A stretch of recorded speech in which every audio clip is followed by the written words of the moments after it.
ওং বন্দে বাঞ্ছিত লাভায়া চন্দ্রার্ধকৃত শেখরম ভৃষারূঢ়ং শূলধারং শৈলীপুত্রীং নমস্তুতে। সুপ্রভাত। আজ 22শে সেপ্টেম্বর, দেবীপক্ষের দ্বিতীয় দিন। আজ থেকে পরবর্তী 9 দিন দেবী দুর্গা নবরূপে পূজিত হবেন, যাকে বলা হয় নবদুর্গা। আর এই সময়কালকে বলা হয় নবরাত্রি। আজ দেবীকে শৈলপুত্রী রূপে পূজিত করা হয়। তিনি ছিলেন পর্বতরাজ হিমাবতের কন্যা। তিনি সতী দেবীর পুনর্জন্ম, তাই সতী, ভবানী, পার্বতী ইত্যাদি নামেও আখ্যায়িত হন এবং তাকে হেমাবতী নামেও সম্বোধিত করা হয়।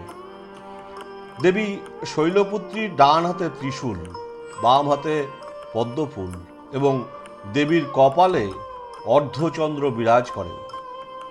আমরা জানি মূলত সত্য, তম, রজ এই 3 গুণের প্রতীক ত্রিশূল, যা দেবাদিদেব মহাদেব দেবীকে দান করেছিলেন। পদ্মফুল পবিত্রতা, শক্তি, স্থিতিস্থাপকতা এবং পুনর্জন্মের প্রতীক, যে কাদায় জন্মগ্রহণ করেও নিজেকে নিষ্কলঙ্ক করতে পারে, অর্থাৎ খারাপ পরিবেশের মধ্যে থেকেও নিজেকে পবিত্র ও সুন্দর রাখা যেতে পারে। আর দেবীর কপালে অর্ধচন্দ্র মহাজাগতিক ভারসাম্য রক্ষার প্রতীক, অর্থাৎ জীবনযুদ্ধে শান্ত ও স্থির থাকতে হবে।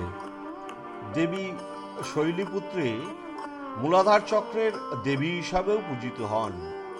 নবরাত্রির প্রথম দিনে নিজেকে মূল ধারায় নিবদ্ধ রেখে যোগ সাধনায় মনোনিবেশ করতে হয়, তবেই গভীর আত্মানুসন্ধানে ব্রতী হওয়া যায়। অর্থাৎ দেবী শৈলপুত্রী আধ্যাত্মিক অবস্থানের প্রতীক। বিশ্ব চরাচর দেবী দুর্গার প্রথম রূপ থেকেই নিজেকে কুলসিতহীন, শান্ত, স্থির ও সুন্দর রাখার শক্তি অর্জন করে। সকলকে শারদ শুভেচ্ছা জানাই। দেবীপক্ষের দিনগুলো সকলেই সুস্থ, সুন্দর ও আনন্দে কাটাবেন, পরমেশ্বরের কাছে এই প্রার্থনা করি।